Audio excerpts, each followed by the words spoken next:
حسن و شباب. اعوذ باللہ من الشیطان الرجیم. بسم اللہ الرحمن الرحیم. اللہم صلی علی سیدنا و مولانا محمد معدن الجود والکرم و آلہ و صحبہ وبارک وسلم. السلام علیکم ورحمۃ اللہ وبرکاتہ. میں ہوں محمد انیس بالا خانہ. پروگرام آپ دیکھ رہے ہیں دی مومنٹ ٹی وی کی اسپیشل محرم الحرام ٹرانسمیشن فیصلہ حق و باطل کا. ناظرین، حضرت عمر فاروق رضی اللہ تعالیٰ عنہ کے حوالے سے گفتگو دو پروگرام میں ہم کر چکے ہیں. آج سے انشاءاللہ تعالیٰ اہل بیت کے حوالے سے ہم گفتگو کریں گے، حسنین کریمین کے حوالے سے بات کریں گے، حضرت فاطمہ الزہرا رضی اللہ تعالیٰ عنہ کے حوالے سے بات کریں گے، اور ان کے آپس میں محبت کے حوالے سے بات کریں گے. یہ سلسلہ دیگر جتنے بھی ہمارے بقیہ پروگرامز ہیں اس میں یہ جاری رہے گا. ہمارے ساتھ آج جو موجود ہیں اس حوالے سے کلام کرنے کے لیے علامہ حافظ ثاقب صاحب، ان کو خوش آمدید کہتے ہیں. السلام علیکم ورحمۃ اللہ. وعلیکم السلام ورحمۃ اللہ وبرکاتہ. ان کے ساتھ خوشگلو ثنا خواہ، نوجوان ثنا خواہ محترم جناب ابو بکر قادری صاحب موجود ہیں. ان کو بھی خوش آمدید کہتے ہیں. السلام علیکم ورحمۃ اللہ وبرکاتہ. آغاز کریں گے ابو بکر بھائی جو کلام پیش کریں گے، اور اس کے بعد انشاءاللہ گفتگو کا سلسلہ جاری رہے گا. قط میں وہ لطف زندگی پایا نہیں کرتے، حقیقت میں وہ لطف زندگی پایا نہیں کرتے، جو یاد مصطفیٰ سے دل کو بہلایا نہیں کرتے. زباں پر شکوائے رنج و الم لایا نہیں کرتے، زباں پر شکوائے رنج و الم لایا نہیں کرتے، نبی کے نام لیوا غم سے گھبرایا نہیں کرتے. یہ دربار محمد ہے یہاں ملتا ہے بن مانگے، یہ دربار محمد ہے یہاں ملتا ہے بن مانگے، یہاں ملتا ہے بن مانگے، یہاں ملتا ہے بن مانگے. ارے ناداں یہاں دامن کو پھیلایا نہیں کرتے، ارے ناداں یہاں دامن کو پھیلایا نہیں کرتے. اور یہ دربار محمد ہے یہاں اپنوں کا کیا کہنا، یہ دربار محمد ہے یہاں اپنوں کا کیا کہنا، یہاں سے ہاتھ خالی غیر بھی جایا نہیں کرتے، یہاں سے ہاتھ خالی غیر بھی جایا نہیں کرتے. قطرہ مانگے جو کوئی یا رسول اللہ تو اسے دریا دے دے، میرے کریم سے گر قطرہ کسی نے مانگا دریا بہا دیے گئے، دربے بہا دیے گئے، یہاں سے ہاتھ خالی غیر بھی جایا نہیں کرتے۔ محمد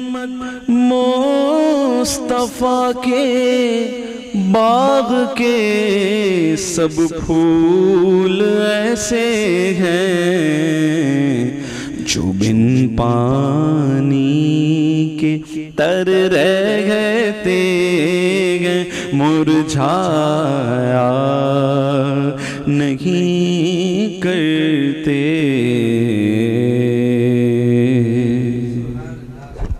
محمد مصطفیٰ کے باغ کے سب پھول ایسے ہیں جو بن پانی کے تر رہتے ہیں، مرجھایا نہیں کرتے۔ جہاں ذکر اہل بیت ہو جائے، جہاں ذکر اصحاب نبی ہو جائے تو وہاں پہ دلوں کی کیفیات تبدیل ہو جایا کرتی ہیں، اور جہاں پر رنج و غم ہو وہاں آسود کی جگہ لے لیتی ہے، اور دل میں کیفیت ایسی آ جاتی ہے جو لفظوں میں آپ بیان نہیں کر سکتے ہیں، اور گویا رحمت چھما چھم برستی ہوئی محسوس ہوا کرتی ہے۔ تو آج کا پروگرام آپ نے مس نہیں کرنا، کیونکہ آگے جو گفتگو ہونے والی ہے اس میں ہمارے دلوں کو بھی ٹھنڈک پہنچے گی اور آپ کے دلوں کو بھی ٹھنڈک پہنچنے والی ہے، کیونکہ ذکر ایسا ہے، ذکر ہے نبی کریم صلی اللہ تعالی وسلم، ہمارے آخری نبی صلی اللہ تعالی وسلم کا، ان کی آل کا، ان کی اولاد کا خصوصی طور پر یہ ذکر ہے۔ اور اس کے بعد یہ سلسلہ کربلا کے میدان تک، دیگر پروگراموں تک ہم کربلا کے میدان تک اس سلسلے کو لے جائیں گے۔ بہت زیادہ ٹائم میں نے آپ کا لے لیا۔ ہمارے ساتھ ثاقب بھائی موجود ہیں۔ علامہ صاحب کیا کہیں گے جب ان کا ذکر آتا ہے اور حسنین کریمین ہیں، کبھی نبی کریم صلی اللہ علیہ وسلم کے کاندھوں پہ سوار ہیں، کبھی حضور ان کو شفقت سے دیکھ رہے ہیں، کبھی ممبر سے اتر جاتے ہیں، کیا کہیں گے تھوڑا اس حوالے سے، اہل بیت کے حوالے سے بتائیے گا۔ اعوذ باللہ من الشیطان الرجیم، بسم اللہ الرحمن الرحیم۔ اللہم رب اشرح لی صدری ویسر لی امری واحلل عقدۃ من لسانی یفقہوا قولی۔ اللہ تبارک و تعالیٰ کا کروڑ احسان ہے کہ اس نے ہمیں آج اہل بیت اطہار کے متعلق گفتگو کرنے کی سعادت عطا فرمائی، اور یقیناً یہ ہمارے لیے بڑا باعث برکت ہے، کیونککہ اہل بیت اطہار کے ذکر میں انیس بھائی ایک ایسی خاص چاشنی ہے، ایک ایسی خاص اٹریکشن ہے کہ جو ان کا ذکر کرتا ہے پھر وہ ان کا ہو جاتا ہے۔ اس میں ایک خاص ان کے ذکر و اذکار میں اور آپ کے ناموں کے اندر یہ خاص اٹریکشن ہے۔ اور اللہ تبارک و تعالیٰ نے قرآن عظیم میں ارشاد فرمایا کہ قل، اے محبوب فرما دیجئے، لا اسألکم، میں تم سے کسی قسم کا سوال، کسی قسم کی طلب نہیں کرتا، علیہ، کس بات پر؟ اپنی پیغام نبوت کے پہنچانے پر، اپنی تبلیغ کے پہنچانے پر، تمہیں کفر و ظلمت سے نکال کر ایمان و نور میں ڈالنے پر، تمہیں جہالت سے نکال کر علم کی روشنی عطا فرمانے پر، ان تمام کاموں سے تمہیں جہنم کے گڑھوں سے نکال کر جنت کے محلات میں پہنچانے پر، ان تمام کاموں میں میں تم سے کسی قسم کی اجرت کو طلب نہیں کرتا، لیکن فرمایا کہ الا المودۃ فی القربى، مگر کہ صرف ایک چیز کی طلب ہے، اور وہ کیا چیز ہے؟ وہ یہ ہے کہ میرے قریبی رشتہ داروں کی محبت تمہارے دل میں ہونی چاہیے۔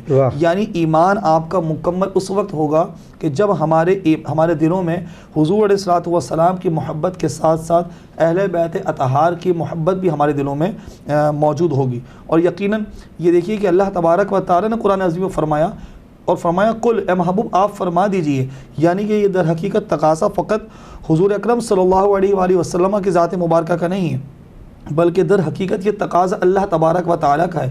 اللہ تعالیٰ چاہتا ہے کہ جس طرح ایک مومن کے دل میں اللہ کی محبت ہو اور اس کے رسول کی محبت ہو، تو اہل بیت اطہار کی محبت بھی ان کے دلوں میں موجود لازمی طور پر ہونی چاہیے۔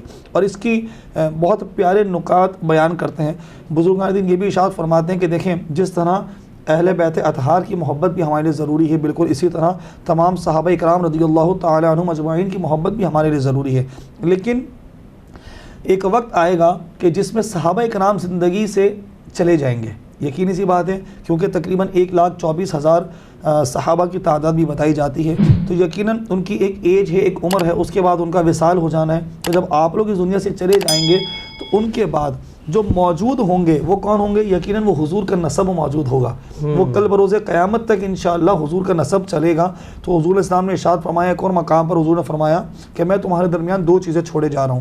ایک روایت ہے کہ قرآن اور سنت اور دوسری جگہ ارشاد فرمایا قرآن اور اہل بیت، یعنی میں تمہارے درمیان قرآن اور اہل بیت کو چھوڑ کے جا رہا ہوں، تو لہذا انہیں تھامے رکھو گے تو انشاءاللہ بھٹکو گے نہیں۔ اچھا، پھر مفسرین نے اسی آیت مبارکہ کے تحت یہ بات بھی ذکر فرمائی ہے کہ در حقیقت یہاں پہ حضور علیہ السلام کا اس محبت کا تقاضا کرنا اپنے ذاتی کسی مفاد کی وجہ سے نہیں ہے، بلکہ در حقیقت حضور علیہ السلام اس امت کی بھلائی اور رہنمائی ہی چاہتے ہیں، اسی لیے حضور علیہ السلام نے ان کی محبت کا تقاضا فرمایا ہے۔ کس طرح کہ قرآن عظیم یہ کتاب اللہ ہے اور یہ انسان کے زندگی گزارنے کی تھیوری ہمیں دی گئی ہے، لیکن جب کبھی بھی انسان پریشان ہو جائے اور اس تھیوری کو پریکٹیکلی طور پہ دیکھنا چاہے تو پھر فرمایا گیا کہ تمہارے درمیان قرآن اور اہل بیت چھوڑ کے جا رہا ہوں، تو اسے چاہیے وہ اہل بیت کی طرف رجوع کرے اور اہل بیت کے خاندان اور آپ کے عالی نسب کے لوگوں کو دیکھیں کہ وہ قرآن پر کس طرح عامل ہیں، تو انشاءاللہ اس کو بھٹکی ہوئی راہ میں اچھا اس میں یہ بھی دیکھتے ہیں کہ جس آیت میں آپ نے فرمایا کہ قل سے اے حبیب صلی اللہ تعالی علیہ وسلم آپ فرما دیجئے، تو کلام اللہ کا، کتاب اللہ کی، اور پھر تاکید بھی اللہ کی طرف سے، تو قل کے ایک پاورفل بات کہی جا رہی ہے حضور کے لبوں سے، بالکل قل کہہ کہ اپنے بات بھی لب سے تیرے سنی، اور کتنی خوبصورت بات ہے۔ اچھا پھر ایک وہ بھی اس کے حوالے سے بھی بتائیے گا کہ جیسے فرمایا گیا کہ میرے صحابہ ستاروں کی مانند ہیں اور میرے اہل بیت کشتی کی، اس کے حوالے سے کچھ بتائیے گا۔ دیکھیں نبی کریم علیہ السلام نے جس طرح میں نے ذکر کیا نا کہ یہ بڑا خاصہ ہے کہ دو چیزیں ہمارے درمیان ہوتی ہیں، ہمیں اس کو ذرا سمجھ لینا چاہیے۔ ایک ہوتا ہے کہ پیارے آقا صلی اللہ تعالیٰ علیہ وآلہ وسلم کا کسی فرد واحد یا کسی شخصیت کے بارے میں اس کی فضیلت کی باتیں ذکر کر دینا، تو یقیناً اس سے فضیلت ثابت ہوتی ہے کہ ان کی فضیلت ہے، یہ بڑی شرف والی شخصیت ہیں، بڑی عالی شخصیت ہیں، مقدس پاکیزہ ان کی شخصیت ہے۔ لیکن ایک معاملہ ہوتا ہے کسی کا افضلیت ہونا، افضلیت کا معنی ہوتا ہے کہ کسی ایک کو کسی دوسرے پر فوقیت حاصل ہے، تو یہ ہمیں ذہن میں رکھنا چاہیے کہ حضور علیہ السلام نے فرداً کئی صحابہ اکرام اہل بیت میں سے لوگوں کے بارے میں فضیلت والے اعمال اور فضیلت والے اقوال ذکر فرمائے ہیں، لیکن فضیلت والی روایتوں کو لے کر ہم کسی ایک فرد کی افضلیت تمام پر ثابت نہیں کر سکتے۔ اب جس طرح حضور علیہ السلام نے اہل بیت کے متعلق بہت ساری باتیں ارشاد فرمائی ہیں، تو اسی طرح حضور نے ارشاد فرمایا کہ اصحابی کالنجوم، کہ میرے تمام صحابہ ستاروں کی مانند ہے۔ اچھا اس بات کو عمومی طور پہ ہم شہر کے جو لوگ ہیں یا آج ہم لوگ جو ٹریول کا ہمارا انداز ہے تو یہ لوگ نہیں سمجھ پائیں گے، لیکن پہلے کے دور میں جو سفر ہوا کرتا تھا وہ سمندروں کے ذریعے بہت سفر ہوتا تھا، اور جو لوگ ابھی بھی سمندروں میں سفر کرتے ہیں تو اب تو چونکہ میپس اور الیکٹرانک آلات جو ہیں وہ ایجاد ہو گئے ہیں، لیکن پہلے کے دور میں ستاروں کو دیکھ کر سفر کیا جاتا تھا، انہیں دیکھ کر اپنی سمت کا تعین کیا جاتا تھا کہ ہم نے کس جانب جانا ہے۔ تو ہوتا کیا تھا کہ وہ ستارے کو دیکھ کر رہنمائی حاصل کر کے اپنی منزل مقصود تک پہنچ جایا کرتے تھے۔ تو حضور نے کیا خوب ارشاد فرمایا، حضور نے فرمایا اصحابی کالنجوم، میرے تمام صحابہ ستاروں کی مانند ہیں، یعنی کسی ایک کی بھی پیروی کرو گے تو اپنی منزل مقصود تک پہنچ جاؤ گے۔ سبحان اللہ۔ یعنی آج بھی اگر ہم دیکھیں کہ جتنے بھی آلات آج بھی اگر آپ دیکھیں جدید دور ہے، مشینی دور ہے، کمپیوٹر دور ہے، لیکن کہیں نہ کہیں ستاروں سے رہنمائی پھر بھی وہ حاصل کر رہے ہوتے ہیں ڈائریکشن کے حوالے سے۔ بنیادی طور پر یہی چیز ہوتی ہے جو کار فرما ہوتی ہے، اور اسی علم کو پھر لے کے چلے۔ بڑی خوبصورت بات یہاں پر ناظرین، ہم وقفہ لیں گے اور پھر وقفے کے بعد جب دوبارہ آئیں گے تو کچھ محبت نبی کریم صلی اللہ علیہ وسلم خصوصی طور پر اہل بیت سے جو فرمایا کرتے تھے، اور اگر وقت اس پروگرام میں مل پایا تو ٹھیک ہے، ورنہ اگلے پروگرام میں جو مباہلہ آیت ہے، مباہلہ جو کہی جاتی ہے، اس کے حوالے سے اگر اس پروگرام میں بن پڑا تو ہم اس پہ بات کریں گے، میں اگلے پروگرام میں انشاءاللہ ضرور اس کا ذکر کریں گے۔ وقفہ لیتے ہیں، وقفے کے بعد دوبارہ حاضر ہوتے ہیں۔ آیا نہ ہوگا اس طرح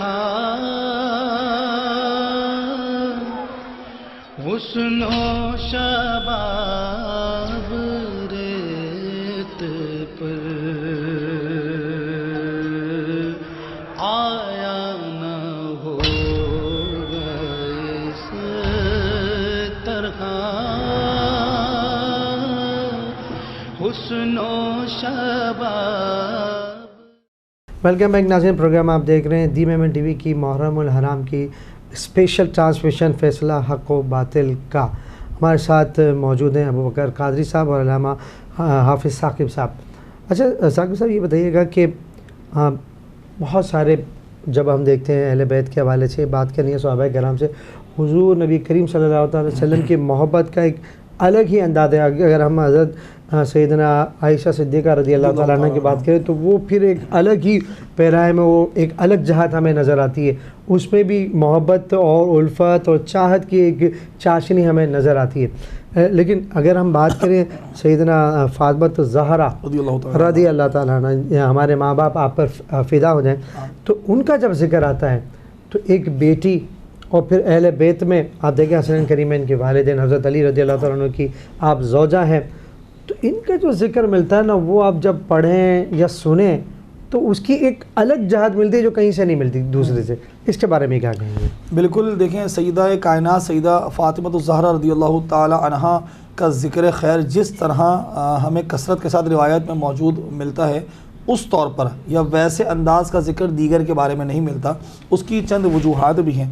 سب سے پہلی بات تو یہ کہ میرے آقا صلی اللہ تعالی علیہ وآلہ وسلم نے ان کے لیے ارشاد فرمایا کہ فاطمہ بنت منی، کہ فاطمہ میرے جگر کا ٹکڑا ہے. تو یہ الفاظ، یہ روایت، یہ حضور صلی اللہ علیہ وسلم کے یہ جو الفاظ ہیں یہ کسی اور کے بارے میں موجود نہیں ملتے. تو ایک تو آپ کی فضیلت کے حضور نے ان کو اپنے جسم کا ٹکڑا، جگر کا ٹکڑا ارشاد فرمایا. پھر اسی طرح دوسری اگر ہم بات دیکھیں تو دیکھیے کہ دوسری بات کے لیے ارشاد فرمایا کہ سیدہ کائنات رضی اللہ تعالی عنہ وہ ذات مبارکہ ہیں کہ جن سے حضور کا نسب چلا ہے. یہ بہت اہم ترین بات ہے زبردست، کیونکہ حضور علیہ الصلوۃ والسلام کا نسب مبارک جو ہے وہ سیدہ کائنات کے ذریعے چلا ہے. تو یقینی سی بات ہے جیسا ذکر سیدہ کائنات کا ہم کرتے ہیں اور ہمیں ملتا ہے ویسا ہمیں کسی اور کا نہیں مل پاتا. تو یہ دوسری ایک بہت اہم ترین وجہ ہے. پھر تیسری چیز یہ انیس بھائی، کسی بھی عورت کے لیے اگر اس کے منصب کو دیکھا جائے، اس کی اپنی ذاتی شخصیت کے علاوہ، تو اس کے اپنے کردار کے علاوہ، ان پر تو بھی بندہ کیا گفتگو کرے گا کہ پردے وہاں سے چلو، کیا معاملات ہیں آپ کے، لیکن اس کے افضلیت کی اور اس کی فضیلت کے پہلو اگر دیکھیں نا تو تین طور پہ دیکھے جاتے ہیں کہ آیا اس کے والد کون ہیں. اب جب ہم دیکھیں تو سیدہ کائنات رضی اللہ تعالی عنہ کے جو والد محترم ہیں وہ تمام رسولوں کے سردار ہیں، مخلوقوں کے سردار ہیں. کہ سیدی اعلیٰ حضرت نے کیا خوب ارشاد فرمایا کہ سرور کہوں کہ مالک و مولا کہوں تجھے، اس کلام میں آپ نے خوب اشعار ارشاد فرمایا. پھر آخر میں فرمایا کہ لیکن رضا نے ختم سخن اس پہ کر دیا کہ خالق کا بندہ اور خلق کا آقا کہوں اتنی فضیلت کہ ہم جو ہے وہ بیان ہی نہیں کر سکتے حضور کی فضیلت کو. حتیٰ کہ نبی کریم صلی اللہ علیہ وآلہ وسلم نے سیدنا صدیق اکبر رضی اللہ تعالی عنہ سے یہ ارشاد فرمایا جو کہ یار غار ہیں. ان سے کیا ارشاد فرماتے ہیں کہ میری حقیقت کو میرے رب کے سوا کوئی نہیں جانتا. تو پھر ہم حضور کی حقیقت کو نہیں جان سکتے. خدا بزرگ تو بے شک.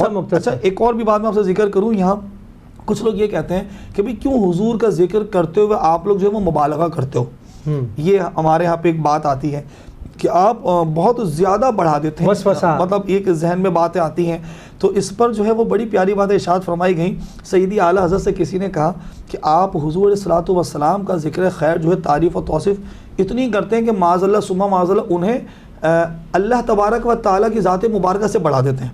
تو سیدی اعلیٰ حضرت نے اس کا جواب کس طرح ارشاد فرمایا، آپ نے قلم اور کاغذ اس بندے کے آگے رکھا اور اسے کہا کہ مجھے اللہ کی تعریف اور توصیف کی حد بیان کر دو، آئندہ اس سے کم کروں گا. سبحان اللہ. تو یہ تو ممکن ہی نہیں ہے کہ اللہ تبارک و تعالیٰ کی تعریف و توصیف کی حد ہی نہیں ہے. جتنی بھی حضور کی تعریف کی جائے وہ تو ممکن ہی نہیں ہے کہ تقابل ہوا جائے، کیونکہ یہ مخلوق ہے، وہ خالق ہے. پھر اسی طرح جو ہے وہ کسی بھی اگر ہم اس بات کو مزید آگے دیکھتے رہے تو سیدہ کائنات رضی اللہ تعالی عنہا کے بارے میں ایک تو فضیلت یہ کہ آپ کے والد کون ہیں، وہ تمام کائنات کے سردار، کوئی شک جو اللہ تبارک و تعالیٰ کے محبوب ہیں. ٹھیک ہے. پھر ہم اس کے بعد جب دوسری طرف آتے ہیں تو کسی عورت کی فضیلت دیکھی جاتی ہے کہ آیا اس کا شوہر کون ہے. جب ہم یہ دیکھیں تو آپ کے جو شوہر ہیں وہ مولا علی رضی اللہ تعالیٰ عنہ ہیں کہ کیا آپ کی شان ہے کہ اسلام میں باب العلم کہ اسلام میں بچوں میں ایمان لانے والے پہلے شخص، حضور کے ساتھ رہنے والے اور ساتھ پرورش پائی، اور کیا آپ کی شجاعت اور آپ کی ولایت اور کیا کیا بندہ بیان کرے. بالکل سیدہ مولا علی رضی اللہ تعالیٰ عنہ کے بارے میں بندہ کیا کیا بات ارشاد فرمائے کہ جس کے لیے حضور نے فرمایا مولا فعلی مولا، جس کا میں مولا اس کا علی مولا. کتنی باتیں آپ کی فضیلت کی ارشاد فرمائی گئی ہیں. تو لہذا مولا علی رضی اللہ تعالیٰ عنہ کی شان دیکھیں. پھر اگر ہم تیسری فضیلت دیکھیں تو کسی عورت کے لیے فضیلت کا پہلو یہ ہوتا ہے کہ آیا اس کی اولاد کون ہے. جب ہم اس پہلو سے دیکھیں تو یہاں پر دیکھیں تو حسنین کریمین کی بات سامنے آتی ہے کہ مولا حسن رضی اللہ تعالیٰ عنہ، مولا حسین رضی اللہ تعالیٰ عنہ، اور مولا حسین کے بارے میں تو علامہ اقبال نے جو شعر ارشاد فرمایا تھا اس کا مفہوم اتنا پیارا ہے. آپ فرماتے ہیں کہ آپ کی جب اولاد کو دیکھیں تو آپ امام حسین کی والدہ ہیں جو کہ پیکر پرکار عشق ہیں، مرکز پیکار عشق. یعنی کہ اگر ہم محبت کے پیمانے کے پرکار کو گھمائے تو اس کا سینٹر پوائنٹ ہے وہ امام علی مقام کی ذات مبارکہ ہے. تو جب ہم یہ دیکھیں تو کیسی قربانیاں آپ نے دی کہ دین کو بچایا. تو پھر سیدہ کائنات کو جس اعتبار سے دیکھا جائے آپ کی فضیلت کی انتہا ہے. جب آپ تشریف لاتی ہیں تو میرے آقا صلی اللہ تعالی علیہ وآلہ وسلم آپ کے آنے پہ آپ کو عزت دینے کے لیے، آج ہمارے یہاں لوگ اسلام پہ اعتراض کرتے ہیں کہ اسلام جو ہے معاذ اللہ عورت کو عزت نہیں دیتا. ایسا نہیں ہے. نبی کریم صلی اللہ علیہ وآلہ وسلم کے سامنے جو دو جہاں کے سردار ہیں کہ معراج کی رات تمام انبیاء آپ کے پیچھے صف بصف کھڑے ہیں، لیکن حضور علیہ الصلوۃ والسلام کی شان اقدس دیکھیے اور آپ کا یہ انداز دیکھیے تعلیم کا کہ جب سیدہ کائنات تشریف لاتی تو میرے آقا کھڑے ہو کر ان کا استقبال کیا کرتے تھے. تو یہ آپ کی شان مبارکہ ہے. پھر اسی طرح اور بھی بہت ساری باتیں ہیں. یعنی کہ اگر آپ دیکھیں کہ دور جاہلیت میں جو نبی کریم صلی اللہ علیہ وسلم کے بعثت سے پہلے آپ دیکھتے ہیں کہ جو بچیاں ہوتی تھیں ان کو زندہ درگور کر دیا جاتا تھا. اور پھر ایک آسمان یہ فلک ایک نظارہ دیکھتا ہے کہ بیٹی آ رہی ہیں اور باپ کھڑا ہو، باپ بھی وہ جو ساری کائنات جس کے لیے اپنی جو بن دیکھے جو ہے ان پہ قربان ہونے کے لیے تیار ہے. تو وہ ایک کیفیت ہے. تو اس کے علاوہ ہم دیکھتے ہیں کہ سیدہ فاطمہ کے جب بھی کھڑے ہو جاتے. تو آپ یہ کیا سمجھتے ہیں کہ کیا پیغام امت کو دیا جا رہا ہے؟ بھائی امت کے لیے پیغام یہ ہے کہ دیکھیں ہمیں سب سے پہلے یہ دیکھنا چاہیے. آج ہمارا ایک بہت بڑا معاملہ انیس بھائی قصور یہ ہے ہم مسلمانوں کا کہ ہم دین سے فقط اتنا حصہ لیتے ہیں جتنا ہمیں چاہیے. قرآن عظیم کی آیت مبارکہ ہے کہ یا ایھا الذین آمنوا ادخلوا فی السلم کافہ، اے ایمان والو ایمان میں اسلام میں پورے کے پورے داخل ہو جاؤ. لیکن ہمارا معاملہ کیا ہے کہ بچہ پیدا ہوگا تو اس کے کان میں اذان دی جائے گی، یہ ہم نے اسلام لیا ہوا ہے. اس کے دیگر معاملات ہوں گے. جب شادی ہوگی تو نکاح ہوگا، یہ ہم نے اسلام کا معاملہ لیا ہوا ہے. اگرچہ وہ اس 10 منٹ کے نکاح کی رسم سے پہلے اور بعد میں کیا خرافات ہیں وہ سب جانتے ہیں، بیان کرنے کی حاجت نہیں ہے. پھر اسی طرح جب کسی کا انتقال ہوتا ہے تو اس وقت کے لیے ہم نے کچھ دیر کے لیے اسلام کو لیا ہوا ہے. ہمارے یہاں اس معاملے بھی بہت ساری رسم و رواج اور بہت ساری خرافات جو ہے وہ شامل ہو چکی ہیں. تو لہذا ہم نے فقط اتنا اسلام لیا ہوا ہے. لیکن قرآن عظیم فرماتا ہے کہ بھئی پورے کے پورے داخل ہو جاؤ. تو سب سے اہم ترین چیز، میں عبادت پہ تو بات نہیں کر رہا، میں بات کر رہا ہوں کہ سب سے اہم ترین اسلام کا پیغام یہ ہے کہ آپ کے جتنے بھی تعلق ہیں، آپ کے جتنے بھی رشتے ہیں، اپنے آپ کو ان رشتوں میں اچھا رکھیے. اگر آپ ایک باپ ہیں تو اچھے باپ بننے کی کوشش کیجیے.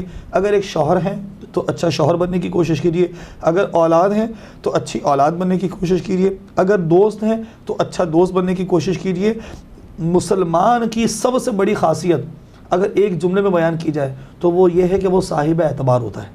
سبحان اللہ. یعنی ہر معاملے میں اس پہ اعتبار کیا جا سکتا ہے. اچھا یہ بھی اس حوالے سے بھی ذرا فرمائیے گا کہ نبی کریم رؤوف رحیم صلی اللہ علیہ وسلم اتنی بھاری ذمہ داری کے ساتھ مدینہ المنورہ میں موجود ہے. جنگ و جدل بھی ہو رہے ہیں، کفار کی سازش شیلک ہیں، اور پھر منافقین تو وہ آپ کے درمیان ہی موجود ہیں جن کی پہچان نبی کریم صلی اللہ علیہ وسلم تو اگرچہ وہ جانتے تھے لیکن وہ اس وقت تک حکم نہیں ہوا تھا، تو مل جل کے وہ رہے ہوتے ہیں. اچھا اس میں آپ کیا سمجھتے ہیں کہ تربیت کے حوالے سے اگر میں بات کروں تو نبی کریم صلی اللہ علیہ وسلم نے حسنین کریمین کی بھی تربیت فرمائی، اور اس سے پہلے ظاہر بات ہے کہ حضرت فاطمہ زہرا رضی اللہ تعالیٰ عنہا کی تربیت فرمائی. تو اس میں ہم آج کے اس دور میں جو ہمارے ناظرین دیکھ رہے ہیں، ہمیں تو ٹائم نہیں مل رہا کیونکہ ہمیں تو بچوں کو آسودہ حال کر رہے ہیں کہ ہمیں مالی طور پر ان کو آسودہ کر دیں، ان کو اچھی نوکری مل جائے، اچھا مکان مل جائے اور ہم قبر تک پہنچ جاتا ہے. تو آپ کیا سمجھتے ہیں اس میں کیا پیغام ہے کہ اتنی ذمہ داریاں کہ ہر طرف سے قافلے بھی آ رہے ہیں، جنگ و جدل کا معاملات بھی ہیں، اسلام کی سربلندی کے لیے آگے بھی بڑھنا ہے، تو اس وقت حضرت فاطمہ زہرا کی تربیت بھی ہو رہی ہے. اس حوالے سے کیا آپ کہیں گے؟ دیکھیے تربیت کے لیے انیس بھائی یہ بات میں ذکر کرنا چاہوں گا کہ ایک اصولی طور پہ ایک جملہ کہا جاتا ہے جو کہ ریسرچ کے مطابق ہے کہ بچہ آنکھ سے سیکھتا ہے. واہ. یعنی کان سے نہیں سیکھتا. یہ بچے کا ایک طریقہ کار ہے. آج ہم یہ بات جانتے ہیں، آپ بھی صاحب اولاد ہیں اور ہمارے اور بھی ناظرین بھی دیکھ رہے ہوں گے، تو ہر بندہ اس بات جانتا ہے کہ اس کے بچوں نے سب سے پہلے ان عادات کو کاپی کیا جو ان کے والدین کیا کرتے تھے۔ تو سب سے اہم ترین چیز یہ کہ کسی کو تبلیغ کے لیے پہلے سراپا تبلیغ بننا پڑتا ہے۔ ہم اب ایسا تو نہیں ہے ممکن کہ جی باپ سگریٹ پیتا ہو اور وہ چاہے کہ میری اولاد جو ہے وہ سگریٹ کو ہاتھ بھی نہ لگائے۔ جب اگر بچہ اپنے باپ کو سگریٹ پیتا ہوا دیکھے گا تو یقینی سی بات ہے کبھی نہ کبھی وہ پینسل کو اٹھا کے اپنے منہ پر رکھنے کی کوشش تو کرے گا۔ تو یہ ہوتا بھی ہمارے یہاں معاملات میں۔ پھر اسی طرح تربیت کے جو پہلو ہیں وہ ہم خود ان کی تربیت کو اسلام کے رویوں سے ہٹ کے کر رہے ہوتے ہیں اور چاہتے یہ ہیں کہ ہمارا بچہ بہت اچھا بن جائے۔ مثال کے طور پہ ہماری ساری توجہ بچوں کی فقط دنیاوی تعلیم کے لیے ہوتی ہے۔ دنیاوی تعلیم کا انکار نہیں ہے، بہت ضروری ہے، بہت زیادہ ضروری ہے، لیکن یقینی سی بات ہے کہ دین کی تعلیم بھی ساتھ ساتھ انتظامات ہونا چاہیے۔ تو ہمارا طریقہ کار کیا ہے؟ مثال کے طور پہ کسی کی کال آئی اور ہم تھکے ہوئے ہیں، ہم نے بچے سے کہلوا دیا جی منع کر دو کہ پپا گھر پہ نہیں ہے۔ وہ الگ بات ہے کہ بچہ اگر بہت ہی زیادہ بھولے تو کہہ دے گا کہ پپا کہہ رہے ہیں کہ پپا گھر پہ نہیں ہے، تو ایک الگ مسئلہ ہے۔ لیکن بہرحال ہم خود سے خود جھوٹ کہلواتے ہیں، لیکن ہمارا طریقہ کار کیا، امید کیا کرتے ہیں وہ بچہ ہم سے سچ کہے۔ اور نبی کریم صلی اللہ علیہ وسلم جو تربیت فرما رہے ہیں تو ظاہر بات ہے ان کو دیکھ کے بھی ہو رہی ہے، ان کو سن کے بھی ہو رئی ہے اور توجہ دے، تبھی تو حسنین کریمین جو ہیں تو ان کی کیا بات ہے۔ حضور کے جب سراپا کو دیکھتے ہیں کہ لقد کان لکم فی رسول اللہ اسوۃ حسنہ، کہ تمہارے لیے حضور کی زندگی میں، اس رسول کی زندگی میں اسوہ حسنہ ہے، عملی نمونہ ہے، تو وہ دیکھ کے جو تربیت کے پہلو ملتے ہیں یقیناً وہ فقط سننے سے نہیں ملیں گے۔ تو یہ اس پر سب سے اہم ترین چیز ہے کہ ہمارے ماں باپ جس انداز سے تربیت کرنا چاہتے ہیں اس انداز سے تربیت کریں۔ اور دوسری چیز یہ کہ ہم آج کل جو مجھے ہمارا ایک مشاہدہ ہے، دیکھنے میں ملتا ہے کہ ہم بچوں کو فقط اپنے ذاتی مفادات کے لیے ٹرین کرتے ہیں۔ یہ بہت خطرناک چیز ہے۔ ہمیں بچوں کو ذاتی مفادات کے لیے ٹرین نہیں کرنا چاہیے، بلکہ ان کو تقسیم کرنے والا بنانا چاہیے کہ جی کس طرح بانٹنا ہے، کس طرح معاشرے کو لے کے چلنا ہے۔ جب ہم اسے فقط ذاتی مفاد کے لیے بتاتے ہیں تو ہوتا کیا ہے کہ وہ بچہ فقط یہی سوچتا ہے۔ ہر بچے کو ہم کہتے ہیں جی آپ نے فرسٹ آنا ہے اور آپ نے فرسٹ ہی آنا ہے، اگر کبھی وہ سیکنڈ آ جائے تو اس کو بسا اوقات تو ایسے گھرانے جہاں پر سزائیں دی جاتی ہیں، پنشمنٹ ہوتی ہے۔ تو اس کا مطلب یہ کہ ہم اسے ذہنی طور پہ بات سکھا رہے ہیں کہ آپ میں صلاحیت پیدا ہو یا نہ ہو، اس سے کوئی غرض نہیں ہے جی آپ نے کلاس کے 25 اسٹوڈنٹ میں سے 24 کو ہرانا ہے۔ یعنی آپ چونکہ پروگرام کا وقت، اچھا دیکھیں جب پروگرام کا آغاز ہوا تو میں نے کہا کہ ہم تو حسنین کریمین کے حوالے سے بات کریں گے، لیکن اشارہ دیا جا رہا ہے کہ ہمیں وائنڈ اپ کی طرف جانا ہے۔ یعنی اگر آپ کی بات کو میں جو سمجھ پایا ہوں، مجھے آپ کریکٹ کر دیجیے گا، یعنی اگر آپ آج کے جو نبی کریم صلی اللہ علیہ وسلم نے تربیت فرمائی اور جو ان کو براٹ اپ کیا، تو اس میں ہمیں ایک بات نظر آتی ہے کہ آج اگر آپ اپنے بچوں کو، جیسے آپ نے کہا کہ ذاتی حیثیت میں کرنا چاہ رہے ہیں، تو ہم یہ کہتے ہیں کہ بیٹا آپ ڈاکٹر بنو تاکہ آپ زیادہ کماؤ، اور کچھ لوگ ہوتے ہیں وہ کہتے ہیں ڈاکٹر بنو تاکہ مخلوق خدا کی آپ خدمت کر سکو۔ کمانا تو ثانوی حیثیتوں کو تو آ ہی جاتا ہے، آنا ہے۔ تو لاسٹ میں اگر کوئی پیغام دینا چاہیں، پھر اس کے اگلے پروگرام میں پھر ہم اسی ٹاپک کو کنٹینیو کریں گے انشاءاللہ تعالی۔ بالکل انشاءاللہ۔ دیکھیں آخر میں اگر پیغام کی بات آتی ہے، پیغام یہی ہے کہ چونکہ محرم الحرام کا مہینہ شروع ہوا ہے، سال نو ہے، تو ہمیں چاہیے کہ ہم اس پورے آنے والے سال میں کم از کم یہ نیت کر لیں کہ ہم اپنے اندر کوئی ایک اچھی عادت اس کو پیدا کریں گے، اور فقط ایک وہ کام جو کہ برائی تھی ہم اس کو چھوڑنے کی کوشش کریں گے، فقط ایک کام۔ یہ پیغام ہے چھوٹا سا، اگر اس پر ہم ذرا غور و فکر کر لیں تو امید ہے کہ انشاءاللہ ہم اس پر عمل پیرا ہوتے ہوئے کسی نہ کسی حد تک اپنے آپ کو بہتر بنانے میں کامیاب ہو جائیں گے۔ ناظرین آج کا پروگرام آپ نے دیکھا، واقعی اگر ہمیں سیرت کو پڑھنا چاہیے اور سیرت اہل بیت کو بھی پڑھنا چاہیے، ہمیں سیرت صحابہ کو بھی پڑھنا چاہیے، ہمیں پریکٹیکل نظر آتا ہے۔ آپ سنتے بہت کچھ ہیں، لیکن اگر آپ سمجھنا چاہتے ہیں کہ پریکٹیکل کس طرح کیا جاتا ہے، قرآن کے احکامات کو، احادیث میں جو احکامات وارد ہوئے ہیں اس پہ پریکٹیکلی عمل کیسے کیا جاتا ہے، تو پھر آپ دیکھتے ہیں صحابہ کرام کی زندگی کیسی ہے، اہل بیت کی زندگی کیسی ہے کہ کھانے کے لیے بیٹھے ہوئے ہیں اور اگر کوئی سائل آ گیا تو ان کو فوقیت دی گئی ہے۔ تو ہمیں پریکٹیکل نظر آتا ہے، حقوق اللہ کی بھی ہمیں نظر آتا ہے کہ بالکل پاسداری کی جاتی ہے، اور جہاں حقوق العباد کی بات آتی ہے تو اس میں بھی وہاں آپ کو کہیں پیچھے کھڑے ہوئے نظر نہیں آئیں گے، صف اول میں نظر آئیں گے۔ تو اس محرم الحرام کو اگر آپ کی توجہ نہیں گئی ہے پہلے، تو توجہ کرنا ہے کہ حقوق اللہ کی طرف بھی توجہ کرنا ہے، حقوق العباد کی طرف بھی توجہ کرنا ہے۔ بہت اچھے ٹاپکس ہے، پروگرام کا ٹائم بہت مختصر ہوتا ہے تو ہم زیادہ بات نہیں کر پاتے ہیں.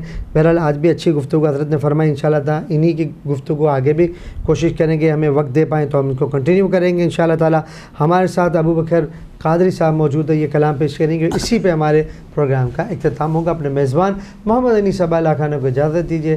السلام علیکم ورحمۃ اللہ وبرکاتہ. صلو علی الحبیب اللہم صلی علی سیدنا محمد.